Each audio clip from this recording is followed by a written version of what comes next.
Bienvenidos al séptimo capítulo de Un País en Ruinas. En esta ocasión iremos hasta la localidad toledana de Guadamur, donde tuvo lugar la 9ª edición de las Jornadas Visigodas. Después os mostraremos algunos de los secretos que esconde en su interior el madrileño Parque del Retiro. Y por último, la recomendación del Museo Nacional de Antropología, en la misma puerta de Atocha. ¿Nos acompañas o qué?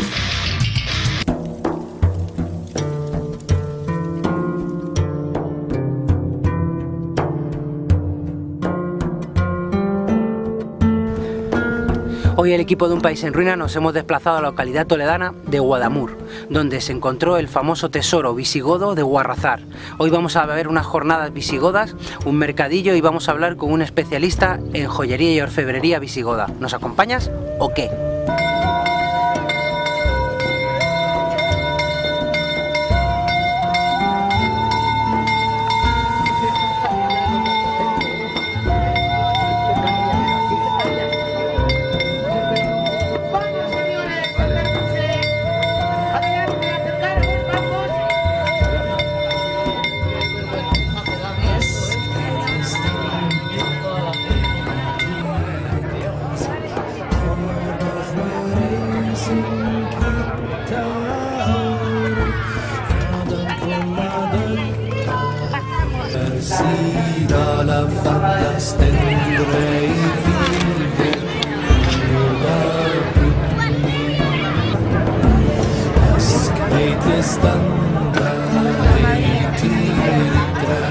Somos 3 generaciones, mi padre funda el taller en 1942, ya venía de su padre y en la actualidad estamos llevando el taller 3 hermanos, 3.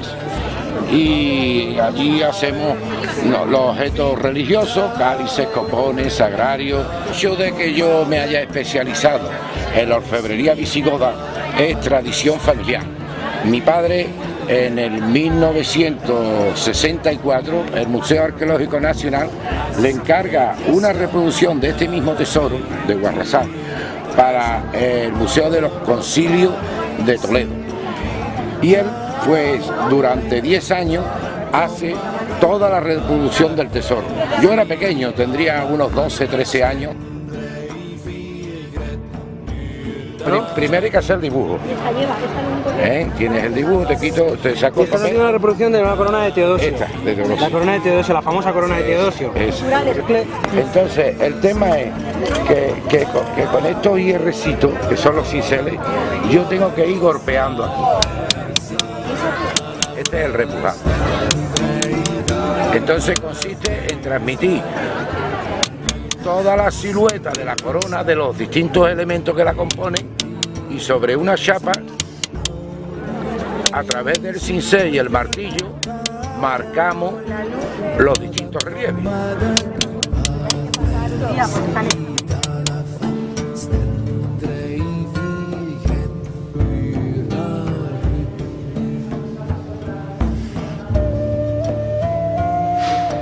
¿Y luego cómo sueldas? Pues con un soplete y soldadura. ¿Pero empleando técnica antigua o...? No, sí, la de siempre.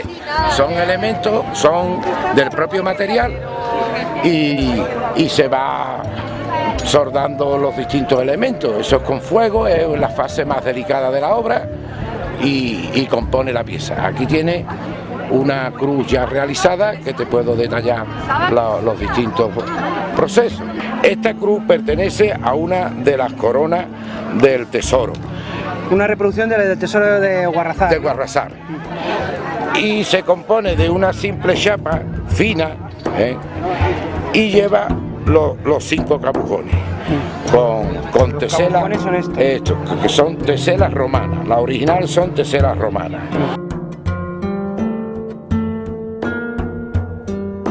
Es la cruz que cuelga debajo de la corona votiva, ¿no? Eso, de una de las coronas. Esta cruz está en el Museo de Cluny, de las piezas que se quedaron en Francia, porque ellos fueron los primeros dueños de todo el tesoro que se vendió en el 1860 a Francia.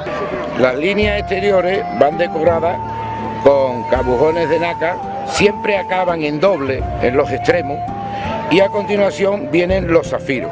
Aquí tiene una reproducción, una copia de un zafiro, pero es artificial, lógicamente no es natural. Y estos los preparo de madera para que el lapidario sepa hacérmelo de la forma y tamaño que yo necesito, lo más parecido al original.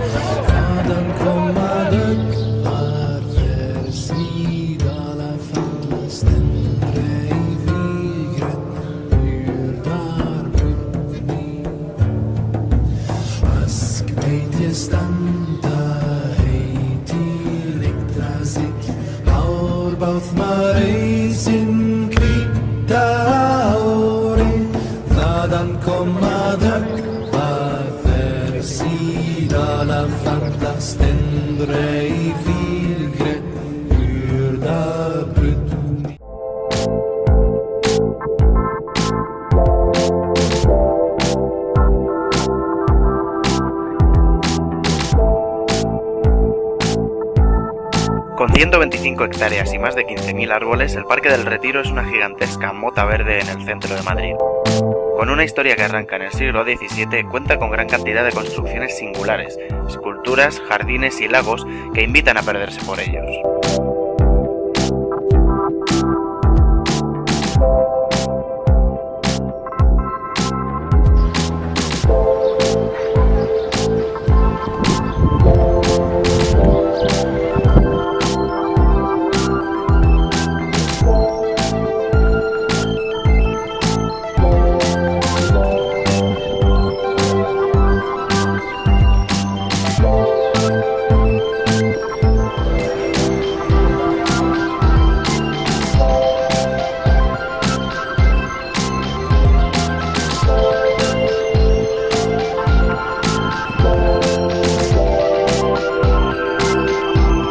Una de las joyas que esconde el Retiro es la ermita románica de San Pelayo y San Isidoro, una construcción del siglo XI aproximadamente. Románico en Madrid, sí, y es que los restos de esta ermita, que se encontraba originariamente en las afueras de Ávila, fueron regalados por su propietario a mediados del siglo XIX al Ayuntamiento de Madrid y colocados donde se encuentran hoy.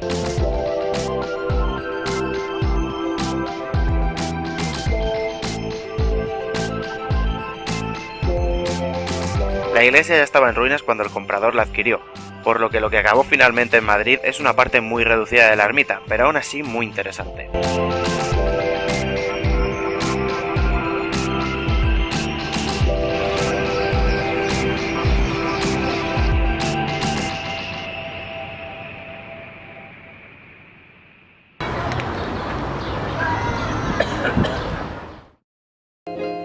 Otro elemento singular es la Casa de Vacas.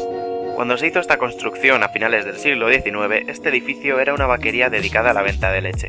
Posteriormente se utilizó como sala de fiestas y después, tras un incendio, el ayuntamiento remodeló el espacio para convertirlo en un centro cultural, que actualmente cuenta con varios espacios de exposición interiores y exteriores, así como un teatro con aforo para 150 personas.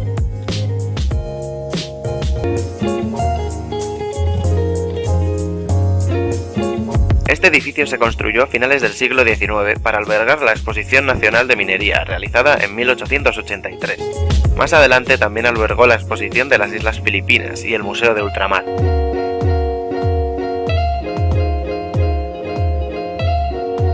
Actualmente se utiliza como sala de exposiciones temporales del Museo Nacional Centro de Arte Reina Sofía.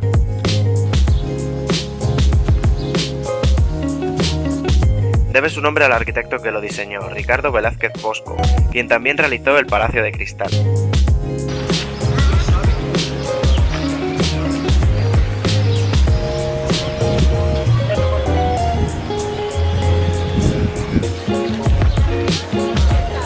Singular edificio, fuertemente inspirado en el Crystal Palace de Londres, se construyó con motivo de la exposición de las Islas Filipinas. Fue planeado como un gigantesco invernadero para albergar plantas tropicales y en la actualidad es una sala de exposiciones con muestras e instalaciones del Museo Reina Sofía. Un dato curioso del edificio es que en el 10 de mayo de 1936, Manuel Azaña fue nombrado presidente de la República, puesto que las Cortes se habían quedado pequeñas para acoger a la Asamblea Mixta de Diputados y Compromisarios, y el Palacio de Cristal fue elegido para la votación y toma de posesión.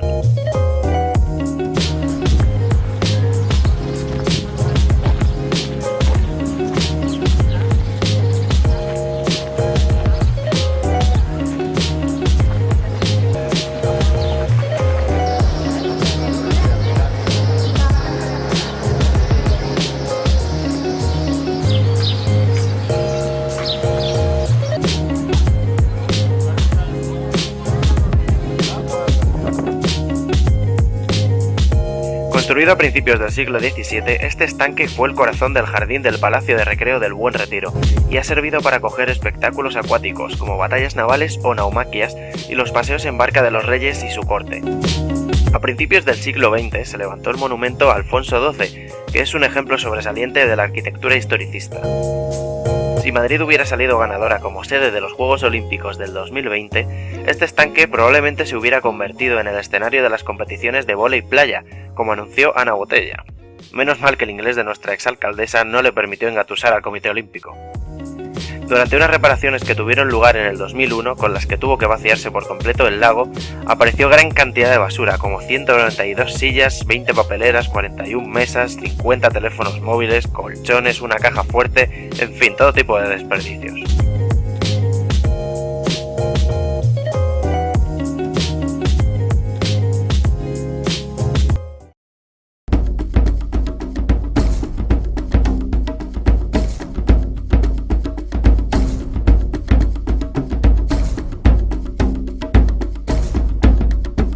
El Museo Nacional de Antropología se encuentra frente a la estación de Atocha. Fue inaugurado a finales del siglo XIX por Alfonso XII y se hizo por iniciativa del médico Pedro González Velasco, a quien se homenajea actualmente en una de las salas del museo. Pasó a manos estatales tras su muerte y cambió en varias ocasiones de nombre para quedarse finalmente con el actual.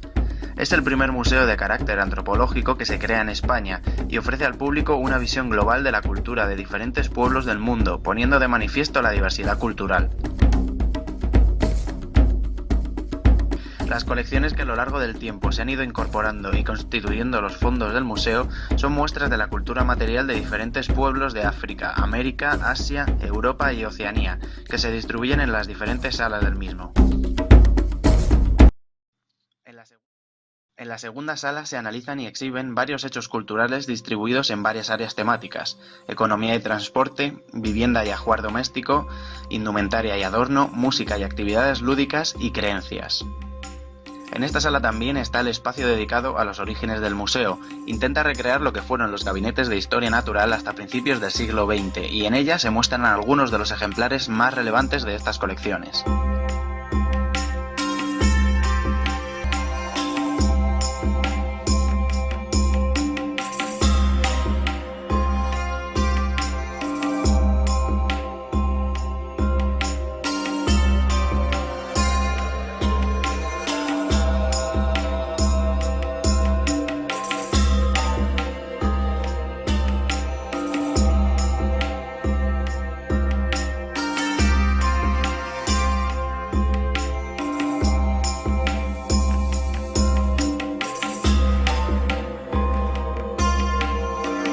En el segundo piso se encuentra la cuarta sala, dedicada al continente africano, con espacios de indumentaria y adorno, música y actividades lúdicas, creencias y vivienda y ajuar doméstico.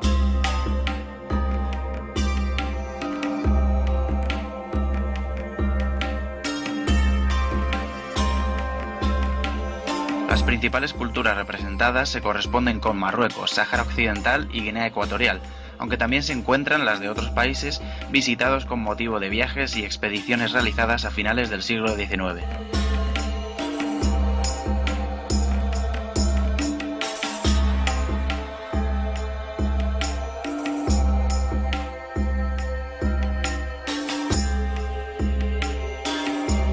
La última sala del museo, en la tercera planta, está dedicada a América.